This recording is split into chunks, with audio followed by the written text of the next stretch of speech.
Hola, buenos días, ¿cómo están? Les saluda Víctor Pavón. Estamos en el primer lunes del año 2025 e iniciamos el primer programa de exploraciones sobre la libertad, sobre un tema importante que tiene que ver, por supuesto, con el presente y el futuro. ¿No será que este modelo de sociedad que hoy tenemos ya ha caducado? ¿No será mejor empezar a hablar de otra forma de relacionamiento social? Y una última interrogante. ¿Realmente necesitamos al Estado, al gobierno tal como hoy lo tenemos? ¿O necesitamos de hecho a un Estado por el cual obviamente demasiada gente se enriquece a costa de otros? Empezamos.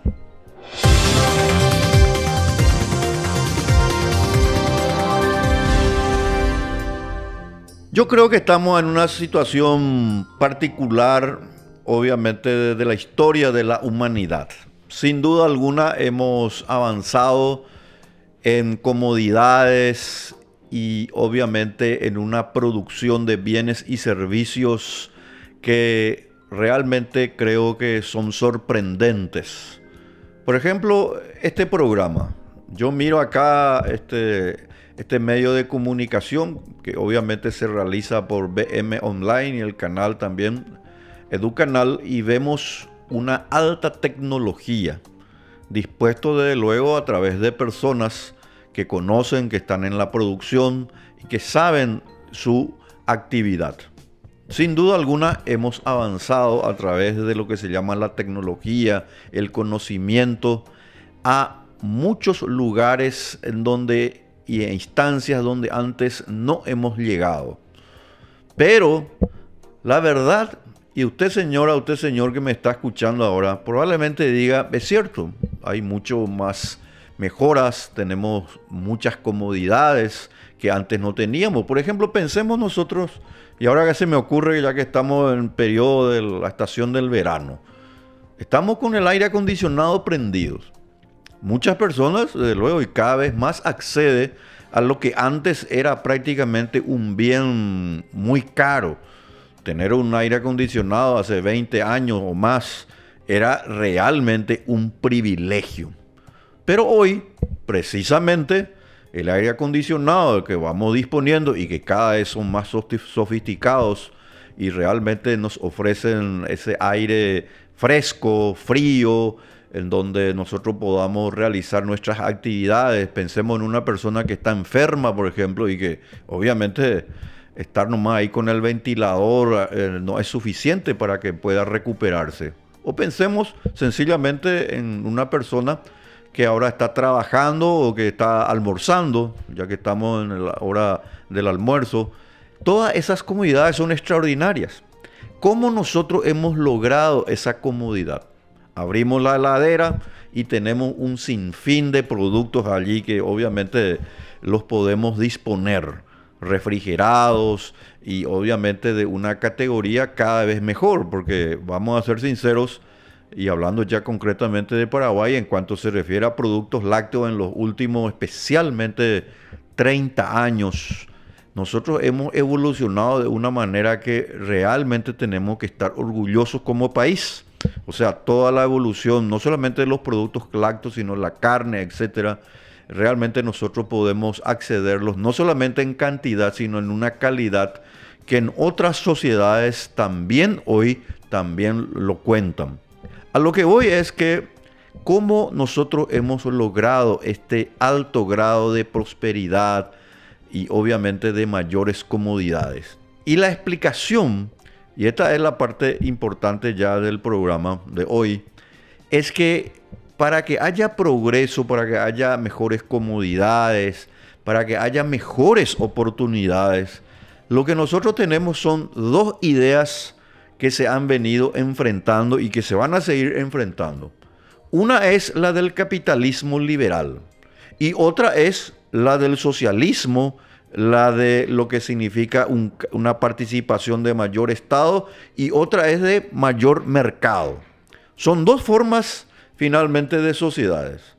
¿Cuál de las dos es la que propició el intercambio voluntario, la cooperación, el respeto a la propiedad y que finalmente dio lugar a que nosotros tengamos las comodidades que hoy tenemos y que luego, por supuesto, están dispuestas también de acuerdo a lo que uno va ingresando, sin duda alguna? Pero digamos, y esto es muy importante, hoy nosotros en el siglo XXI, 6 de enero del 2024, cuando alguna vez este video se vea de aquí a 50 o 100 años, algunos van a decir, miren, pues este señor ya hablaba que en el año 2024 nosotros teníamos mejores comodidades que los reyes de Francia e Inglaterra de antaño. Nosotros hoy vivimos mejor que ellos. Es impresionante. Y de esto no ha pasado más de 200 años, a lo sumo 250 años. Algo pasó en la historia de la humanidad que en particular las sociedades empezaron a florecer, empezaron a incrementar sus condiciones de vida. Y antes de que este fenómeno ocurriera de mayores comodidades, que vuelvo a insistir, se inició hace 250 años aproximadamente, lo que teníamos eran unas series de acontecimientos que eran contrarios precisamente a lo que hoy tenemos. Teníamos hambrunas, teníamos pestes, enfermedades, teníamos gobiernos despóticos, pero realmente despóticos. No había igualdad ante la ley. Las personas que nacían pobres morían pobres. Y algunos que de alguna manera tuvieron lo que se llama una suerte de sangre azul, por supuesto, por decirlo así, que venían de la monarquía, unos cuantos privilegiados, obviamente podían tener un mejor pasar. Pero el hijo del vecino, que obviamente no tenía las características de tener la oportunidad que aquel que sí lo tenía, pues la pasaba muy mal. Entonces había una suerte de círculo que no era precisamente virtuoso. Es un círculo vicioso lo que antes teníamos. Se nacía pobre y se moría pobre. Pero algo cambió en la historia de la humanidad. Ya hubo, tengo que ser sincero, algunos vestigios de mejoramiento en la sociedad en algún momento en Grecia. Otro momento en Roma, pero fueron muy cortos. Fueron periodos muy cortos. Enseguida nuevamente ese auge, no solamente económico, sino también cultural, educativo, fue de una u otra manera destruido. Y después le cuento cómo fue ese proceso.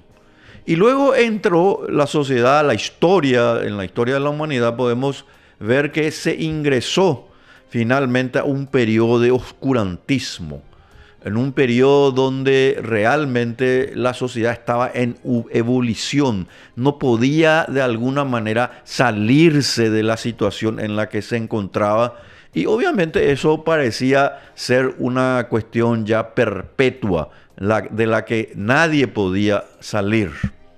Pero hace 250 años atrás, algo empezó a cambiar, pero definitivamente hasta hoy, desde luego, en donde sin duda alguna siempre existen tensiones. No estoy diciendo que desde hace 250 años para acá todo haya sido demasiado bueno. Al contrario, tuvimos nuestros altibajos y vamos a seguir teniendo nuestros altibajos. Pero hace 250 años, en el norte de Europa, en algunas zonas de Italia, en el norte de Alemania, en el norte de Francia, en Inglaterra, el Reino Unido en particular, las sociedades o los seres humanos empezamos a cambiar. Y ahí hubo un acontecimiento de carácter sin duda cultural, económico, que no podemos nosotros descuidarnos. Hubo una suerte de amalgama. Nosotros tuvimos hace 250 años atrás un cambio en nuestro relacionamiento social. Se empezó a respetar. Fíjense lo que les voy a decir, porque esto es muy importante. Y obviamente es muy importante hoy en día. Esa sociedad de hace 250 años, en esa zona geográfica que les acabo de citar, empezaron a respetar y a garantizar la propiedad privada. Es decir, lo que el ser humano producía con su trabajo, con su esfuerzo, fue empezando a ser considerado como un derecho fundamental, en la que las personas cooperando empezaban a darse cuenta que es mejor establecer vínculos de cooperación antes que destruir a la otra persona. O sea, ese dúo, esa suerte de binomio amigo-enemigo, es decir, lo que estamos aquí podemos defendernos y aquellos de alguna manera los tenemos que destruir. Esa ansia de conquista permanente empezó a mitigarse. Y las sociedades, o sea, los seres humanos, empezamos a darnos cuenta que con la propiedad privada empezábamos a tener incentivos que antes no teníamos. Y la propiedad privada a nosotros nos permite cuidar de lo que es nuestro. Y al cuidar de lo que es nuestro nos damos cuenta que también no podemos, así como no queremos que alguien venga de alguna manera a destruir lo poco o mucho que tenemos, también nosotros nos dimos cuenta que no es bueno que también al otro, el que está ahí al lado, le tengamos que amenazar o violentar, de directamente matarlo o apropiarnos de lo que es y lo que está haciendo esa otra persona. Empezamos a respetarnos porque la propiedad privada nos dio ese incentivo. ¿Por qué yo voy a estar agrediendo a mi prójimo? ¿Por qué yo voy a estar amenazándole o tratar finalmente de sacarle a mi prójimo? Porque de alguna manera también esa otra persona en algún momento puede tener un vínculo que se llama de venganza y que lo puede hacer contra mí y contra mi familia. Nos dimos cuenta, los seres humanos, que a través de la propiedad privada realmente nosotros nos protegemos entre sí, pero al mismo tiempo el incentivo de que lo que creamos, producimos, trabajamos, va a ser atesorado y va a ser nuestro. Y que nadie nos puede sacar lo que nosotros mismos hemos hecho en nuestras vidas, lo que nosotros hacemos a través de nuestro esfuerzo. Y eso fue algo importante. Por eso es que la propiedad privada está relacionada directamente con la libertad. Porque no puede haber propiedad donde no hay libertad. O sea, la libertad de que cada persona pueda disponer de su conocimiento, de su cuerpo, de su capacidad, de su trabajo, asociada a la propiedad privada, hizo que el ser humano empezara a convertirse en un atlas, es decir, en un ser poderoso en donde lo que contaba era precisamente el mérito y no precisamente tener un linaje de sangre por el cual si mis abuelos o mis padres tenían un cargo determinado o tenían una suerte de título de nobleza, pues a mí sencillamente me venía, y si yo nacía en cuna de oro, pues obviamente aquel que no lo hacía, yo tenía grandes ventajas. Eso ha cambiado. Y ha cambiado porque nos dimos cuenta que la libertad y la propiedad son derechos naturales de los cuales y sobre los cuales nosotros no podemos sacarnos de encima, porque si nosotros sacamos nuestra libertad y nuestra propiedad, vamos a terminar en una sociedad de violencia y en donde unos cuantos van a aprovecharse de lo que está pasando. ¿Y quiénes son los que se van a aprovechar? Pues los que de alguna manera tienen capacidad de ser más violentos. Los que están dispuestos a no trabajar, a no esforzarse, a no de alguna manera colaborar con su prójimo y están dispuestos a usar la fuerza para sacarle a unos y obviamente apropiarse ellos de la riqueza de los demás. Y ahí está el problema de fondo que hoy tenemos. Todo este avance portentoso de comodidades, realmente que nosotros hemos logrado en estos 250 años, con sus altas y sus bajas, insisto, con sus altas y sus bajas, pero comparado a lo que era antes, realmente el mundo ha cambiado de manera extraordinaria. Nosotros realmente somos bendecidos por nacer en esta época. Realmente, porque ni siquiera nuestros abuelos, y menos todavía los que estaban mucho antes, tienen hoy las comodidades que tenemos. En materia de salud, imagínense ustedes, hoy se pueden detectar enfermedades que antes no se las podían detectar y de esa manera ya prevenir a través de lo que se llama la medicina preventiva una serie de situaciones de salud en las cuales por una cuestión de herencia nosotros podríamos de alguna manera ya mitigar. O sea, lo que mi padre o mis abuelos y tatarabuelos tenían y que era una secuencia prácticamente hereditaria, hoy yo lo puedo de alguna manera mitigar. Probablemente incluso hasta desaparecer, pero la realidad es que lo podemos mitigar. ¿Por qué? Porque el grado de conocimiento que nosotros tenemos es el fruto también de la libertad y la propiedad. Fíjense que no hay una sociedad, una nación, no existe un individuo que pueda ser creativo, que pueda ser un inventor, que pueda ser un descubridor, una persona que innove, que tenga innovación, si no puede disponer de su libertad. Un esclavo no puede ser un innovador. Una persona que está sojuzgada o de alguna manera está permanentemente asediada por la fuerza de otros, pierde su capacidad de innovación y creatividad. Es decir, la creatividad, la innovación, ese deseo de hacer algo diferente a lo que hay, solamente lo puede hacer una persona o un grupo de personas que saben, en primer lugar, que pueden disponer de su libertad, que no van a ser llevadas a la cárcel por lo que van a hacer y están tratando de inventar. Y que obviamente que al inventarlo van a también tener las consecuencias de sus efectos. Probablemente van a tener unos réditos económicos. Fíjense nomás ustedes el creador, el inventor en este caso, del aire acondicionado. El que lo hizo, obviamente, en primer lugar tenemos que agradecerle mucho al señor, no recuerdo ahora mismo el nombre del inventor del aire acondicionado, Frigidaire creo que era, pero de todas maneras, más allá del nombre que ahora mismo no recuerdo, es que sencillamente esa persona, ¿por qué crea el aire acondicionado? Y su primer aire acondicionado no era precisamente el aire que nosotros tenemos.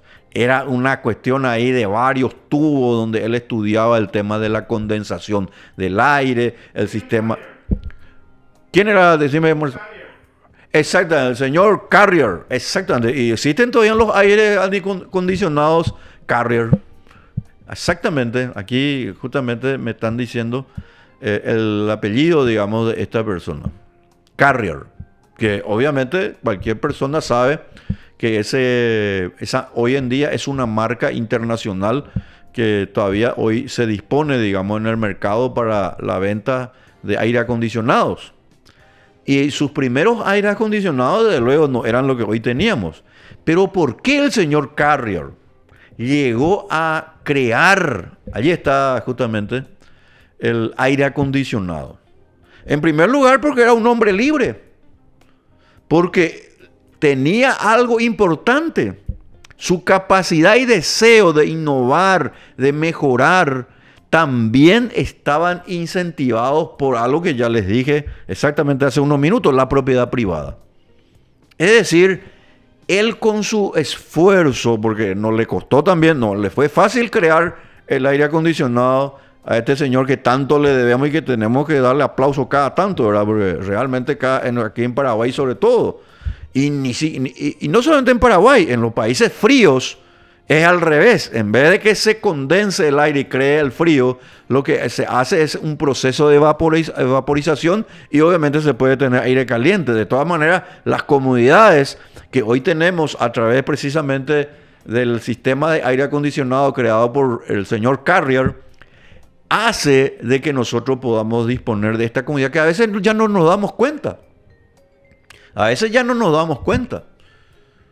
Pero uno va, por ejemplo, a un hospital o a un sanatorio y permanentemente el aire acondicionado tiene que estar prendido porque hay ciertas máquinas, hay ciertos medicamentos que no pueden estar sin el servicio directamente del aire acondicionado, con un sistema como el que ideó el señor Carrier.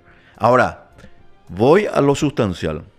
El concepto de libertad y propiedad fueron los elementos que hicieron que el genio del señor Carrier desde luego pueda aflorar. Porque si él no disponía de su libertad y o de su propiedad privada, porque si sabía que si él creaba el aire acondicionado le iban a confiscar, por ejemplo, su nuevo objeto, o sea, en este caso lo que él estaba ofreciendo al público, pues yo creo que probablemente no iba a estar teniendo los incentivos que él tuvo para crear el aire acondicionado. O sea, ese genio, o ese más bien, diría yo, como decía justamente otros genios decían, ¿a qué se debe su genio? Le preguntaron una vez, creo que a Thomas Alva Edison, y él decía, no es solamente inspiración, es transpiración. Es fallar y no dejarse doblegar. Es tener disciplina. Es decir, cuando el señor Carrier inventa y nos ofrece al mundo este nuevo objeto que se llama el aire acondicionado, no es que él empezó a decir, acá esto voy a unir tal cosa y va a salir el aire acondicionado y ya está. No, a él le llevó mucho tiempo. Si uno analiza precisamente el proceso de evolución histórico que va llevando todos los tipos de comodidades que hoy tenemos, pues vamos a dar cuenta que es una secuencia, en primer lugar, de ensayo y error. Ensayo y error. Y obviamente, algo muy importante, esa persona que con sus ensayos y errores y luego obtiene lo que quiere, sabe que tiene un incentivo. Sabe que va a sacar rédito de lo que él logró. Porque si él no tuviera el rédito, es decir, el beneficio económico, de alguna manera también de aprovechar lo que su conocimiento, las cuestiones que hacen en ese momento en la historia le dieron, pues sencillamente yo les puedo asegurar que él no hubiera logrado ese objetivo. En consecuencia, la libertad y la propiedad son indispensables. Ahora, ¿cuál es el problema que hemos tenido durante estos 250 años? Y no voy a referirme a antes porque si no iríamos muy lejos en la historia, pero alguna vez también vamos a hablar, por ejemplo, y hago nomás un paréntesis acá, para que ustedes sepan cómo cae el Imperio Romano. Pues todo el mundo sabe y habla del Imperio Romano, y sin duda alguna, muchas veces podemos no tomar en cuenta que lo que fue Roma está dividido en tres partes. La monarquía, la república y el imperio. Roma cae cuando la república romana se convierte en un imperio. En la república romana, que no duró más de 100 años, Roma se hizo grande, poderosa con el derecho y con la economía. Ustedes saben que el soldado romano, cuando iba a la guerra durante la República, él iba a la guerra pero volvía a su hogar, volvía a su propiedad privada. Él no era un esclavo como sucedía en otras civilizaciones. Por eso Roma fue grande. O sea, el soldado era ciertamente un hombre preparado para soportar cualquier tipo de dolor. Era un soldado extraordinario, pero al mismo tiempo tenía algo, un incentivo que lo hacía un hombre valeroso, ciertamente un hombre bravío, porque cuando él volvía a Roma, él tenía su hogar y era dueño de su libertad. Lamentablemente, a partir de la caída, lamentablemente, de Roma, empieza el imperio. Y en el imperio, ustedes saben lo primero, y hasta aquí nomás voy porque quiero entrar en otra parte, para que ustedes vean nomás cómo cae toda una civilización, todo un imperio. Cuando Roma empieza obviamente, a expandirse en todos los continentes, o sea, especialmente de lo que sería especialmente Europa, parte de Asia, tiene un problema. El problema que tenía el imperio romano es que tenía que financiar a su ejército. Obviamente, le tenía que pagar a los soldados, le tenía que pagar a la milicia, le tenía que pagar, pero estoy hablando de kilómetros y kilómetros. Todo el sistema de transporte, comida. ¿Con qué se paga eso? Con moneda. Y ustedes saben que se le ocurrió hacer a los romanos. Empezaron a crear moneda artificial, es decir, moneda que ya no representaba en realidad el poder adquisitivo de los romanos. Y empezó a caer en una inflación. Y como la inflación significa una suba generalizada de los precios, lentamente Roma empezó a cundir en Roma y entre los romanos lo que se llama el descontento. Porque cuando la persona tiene su dinero ganado a través de su esfuerzo y ocurre que se va al mercado a querer comprar algo para vestirse, para educarse, para comer, y cada vez más ese dinero vale menos, pues entonces hay un descontento.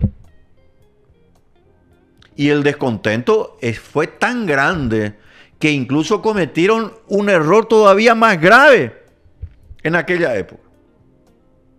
Los emperadores, además de crear inflación para seguir distribuyendo obviamente la moneda a ese vasto territorio a la cual ellos gobernaban, le empezaron a quitar la propiedad privada a los ciudadanos romanos.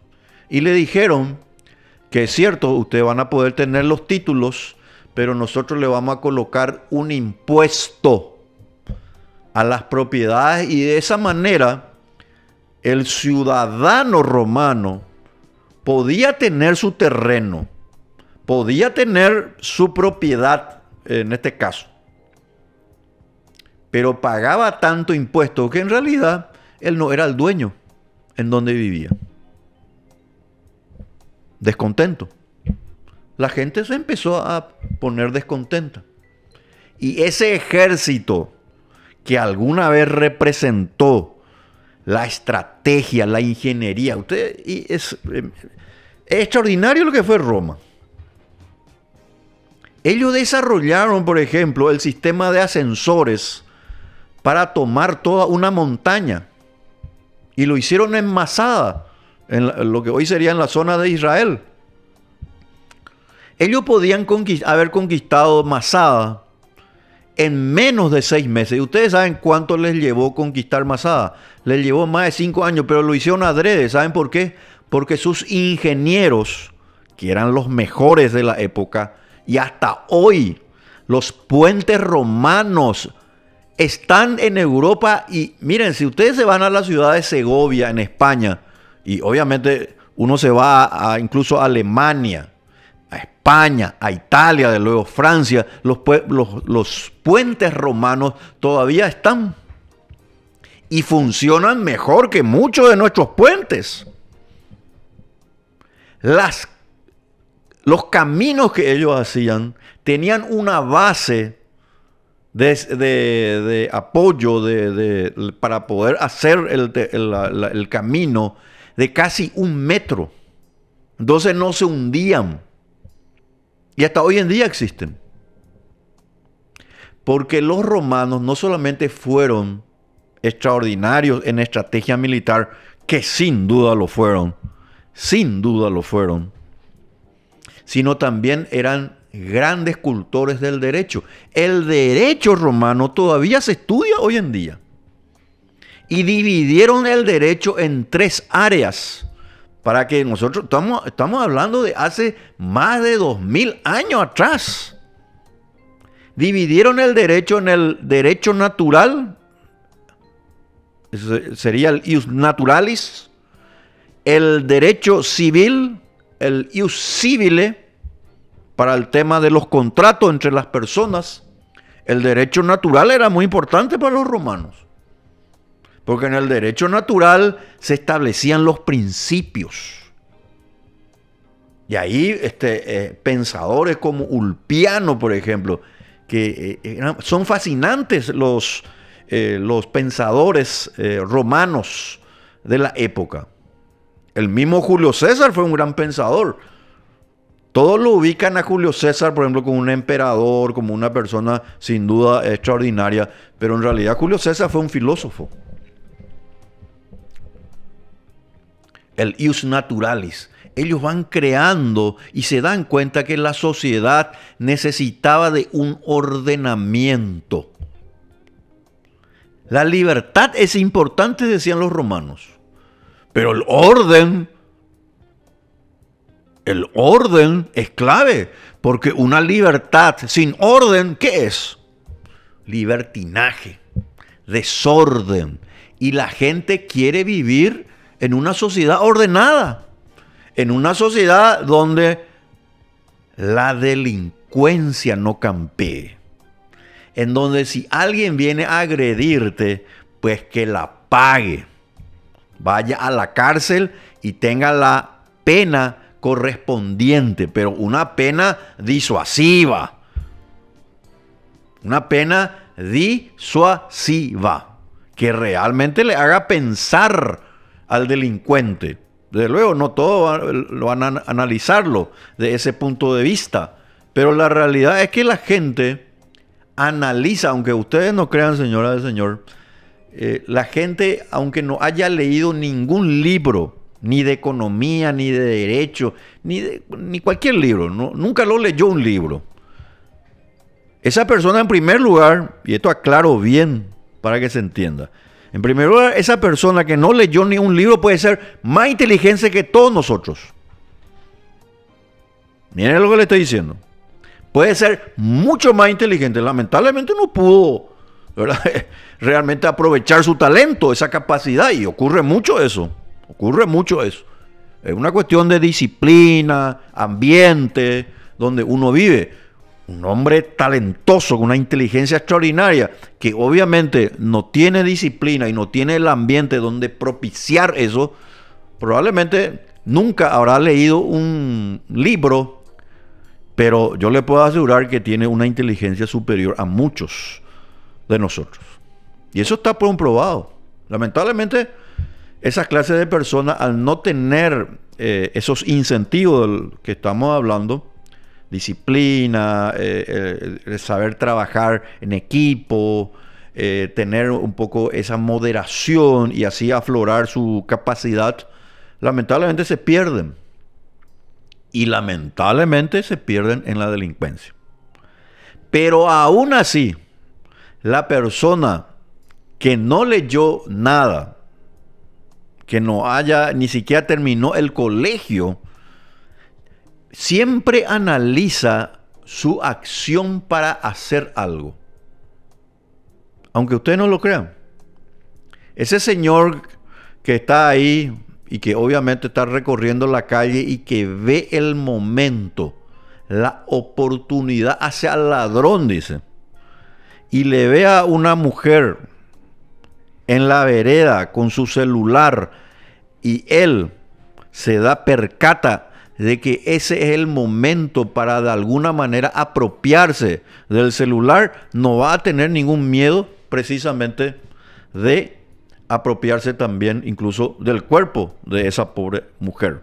Pero vamos ahí a un pequeño corte ahora y volvemos enseguida. No se vayan. Muy bien, seguimos entonces con el programa de Expresiones sobre la Libertad. Les comento algo. Si no nos ven ya por canal aquí, EduCanal, ustedes también pueden seguir viéndonos y pueden ingresar a nuestro sitio web www.brunomasi.com.py. Así que es muy importante, ahí precisamente está en el Zócalo. Ahí pueden seguir buscándonos y seguimos, por supuesto, aquí en BM Online.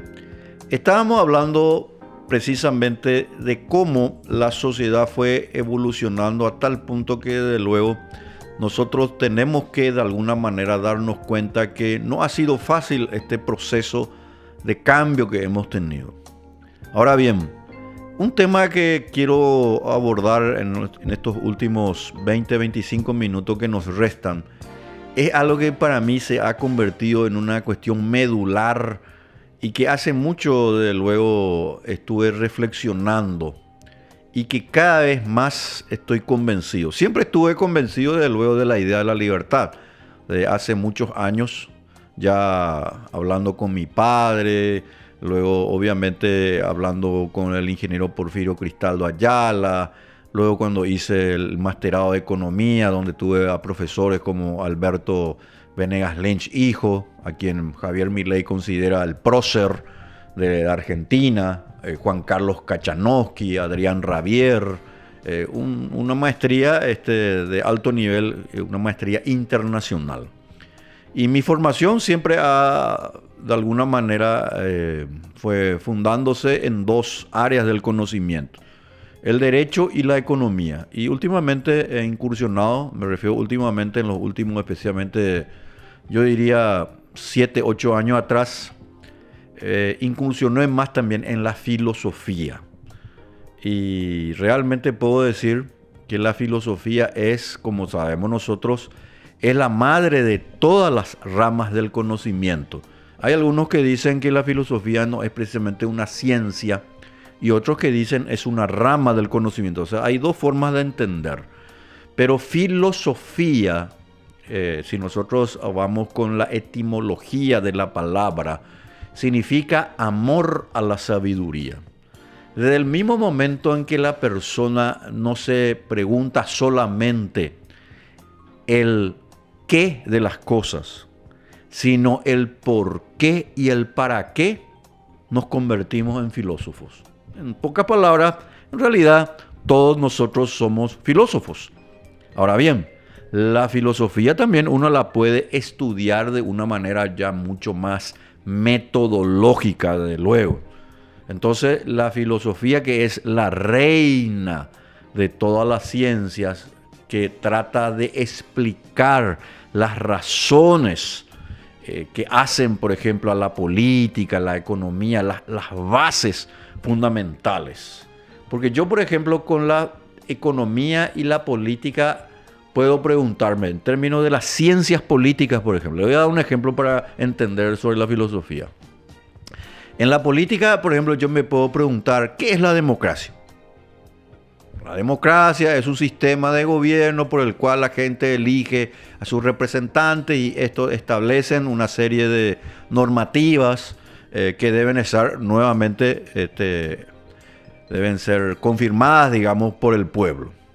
Gobierno del pueblo, por el pueblo y para el pueblo, como diría Abraham Lincoln.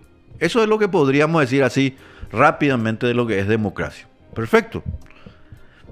Pero cuando yo empiezo a decirme democracia, me parece bien ese concepto que usted acaba de decir. Pero cuando yo empiezo a decir lo siguiente, ¿y para qué sirve la democracia? Primera pregunta, eso ya estamos entrando en el terreno de la filosofía. ¿Y no será que hay algo mejor que la democracia? Filosofía pura, señores.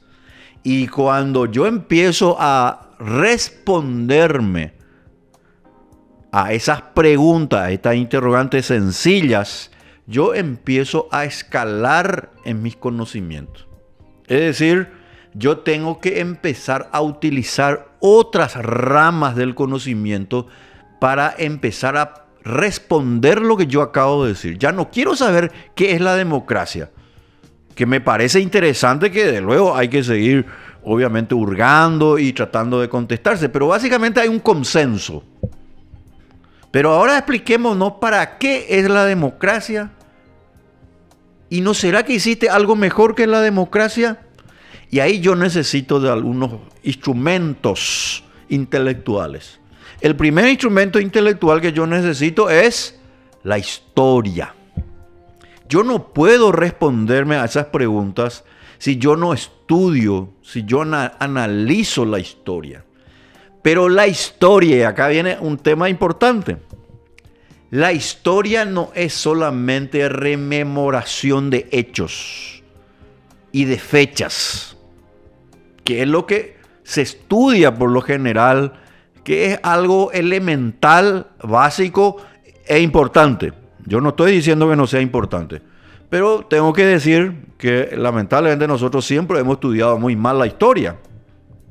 Tanto es así que hoy mucha gente ni siquiera quiere saber de la historia, cuando que la historia nos sirve a nosotros de ejemplo de qué es lo que ya no deberíamos hacer, o algo que parece que es nuevo en realidad ya es muy antiguo. Entonces, ¿para qué vamos a estar volviendo a hacer? O sea, las ideas van mutando, van cambiando. Pero si nosotros estudiamos historia, analizamos, vamos a darnos cuenta que en realidad lo que parece hoy nuevo, en realidad ya se probó antes. Y ahí sí yo estudio, hago lo que se llama la historiografía. El primer historiador del mundo fue Heródoto y escribió una serie, creo que como 20 libros aproximadamente, o 20 volúmenes de un solo libro. Imagínense ustedes, estamos hablando de miles de años. ¿Por qué fue Heródoto el primer historiador? Porque él no solamente estudió la fecha y el momento en que sucedía algo, sino estudió el por qué sucedía eso. O sea, él le trató de dar explicación. Por ejemplo, si nosotros decimos, la independencia del Paraguay fue el 14 y 15 de mayo de 1811. Eso es lo que generalmente decimos y me parece muy bien. Ahí precisamente tenemos un ejemplo, digamos, en carácter de una imagen, una estatua del gran Heródoto, ¿verdad? Es interesante cómo él estudió la historia de Grecia, pero de una manera científica. Y cuando yo hablo de científica, ya no hablo solamente de elementos que me dicen a mí que sucedió, sino que yo voy a los documentos. Y voy, por ejemplo, a la historia del Paraguay. 14-15 de mayo de 1811 se independiza el Paraguay. Pero ¿dónde yo puedo? ¿Qué pasó realmente ese 14 de mayo? ¿Qué ocurrió? Y ahí hay que analizar varias cosas de ese momento. Estamos hablando de 1811. Tenemos que ver qué estaba pasando en Francia y en España. Estaba habiendo un cambio. España estaba perdiendo su hegemonía en Sudamérica, en esta gran parte del mundo. Y obviamente también, si nosotros hablamos de México, también tengo que decir América, porque no nos recordemos que México tenía todo el dominio de lo que hoy es Florida, Texas y California. Eso era de España. México por eso lleva el nombre, o precisamente en la historia, el verdadero nombre, digamos, para estudiar a México es Nueva España. Y era un territorio pero gigantesco. Ustedes se imaginan, imagínense ustedes lo que es México, que ya de hecho es un país inmenso, pero si uno le agrega hoy Texas, el estado de Texas, que es inmenso, el estado de Florida y gran parte, casi todo lo que hoy es California, eso era México, señores. No es poca cosa. Entonces, la historia del Paraguay no se puede la independencia del Paraguay en este caso, no se puede dejar de estudiar qué es lo que, sin tomar en cuenta qué es lo que estaba pasando en Francia y en España. Y en Paraguay había una influencia de dos países que en ese momento empezaron a tener un predicamento precisamente en estas zonas de nuestro continente. Uno, Portugal, y el otro era España. Fíjense que casi por un poquito nomás, y nosotros podríamos haber sido una provincia portuguesa. Casi fuimos una provincia portuguesa. Por esas cuestiones que hacen a la historia precisamente, nosotros dimos un paso, los próceres se dieron cuenta que tenían que decidirse, y como los próceres eran todos criollos españoles, es decir, nacidos aquí en el Paraguay, pero hijos de españoles, la tendencia fue de alguna manera mantener los vínculos fuertes desde luego con, en este caso con España. Entonces yo puedo decir, pero para estudiar lo que pasó el 15 de mayo, desde luego tengo que apelar en consecuencia a la historia. Y ese es un punto importante que nosotros aquí tenemos que tomar en cuenta. Hemos avanzado en muchas cosas, pero si nosotros no estudiamos la historia, si nosotros no estudiamos la filosofía, si nosotros no estudiamos la economía, vamos a cometer un grave error. Y el error es que tenemos que detectar a nuestro principal adversario. Si nosotros no estudiamos filosofía, economía, no estudiamos lo que se llama toda esa amalgama de ramas del conocimiento, vamos a cometer un error gravísimo en el siglo XXI. Vamos a irnos a una sociedad no libre. Vamos a irnos a una nueva forma de tiranía. Y para ello necesitamos, y que quede constancia de esto, porque alguna vez probablemente van a repetir este programa, no digo mañana o ni la semana que viene, capaz que alguien grabe y se quede por ahí. Y cuando vengan los arqueólogos, entren aquí y vean, ¿verdad? Aquí estaba un grupo de personas que emitían un programa en BM, van a decir, ¿verdad? Y por ahí encuentran un material. Y por ahí justo salgo yo, ¿verdad? Y ahí van a decir, por lo visto las personas ya en esa época hablaban de estos temas. El adversario, el enemigo que tenemos que deshacernos es el Estado. Ese es tu enemigo, señora, señor, joven. Es tu enemigo porque el Estado es un grupo de personas de carne y hueso que se alzaron con el poder y están utilizando el poder contra nosotros.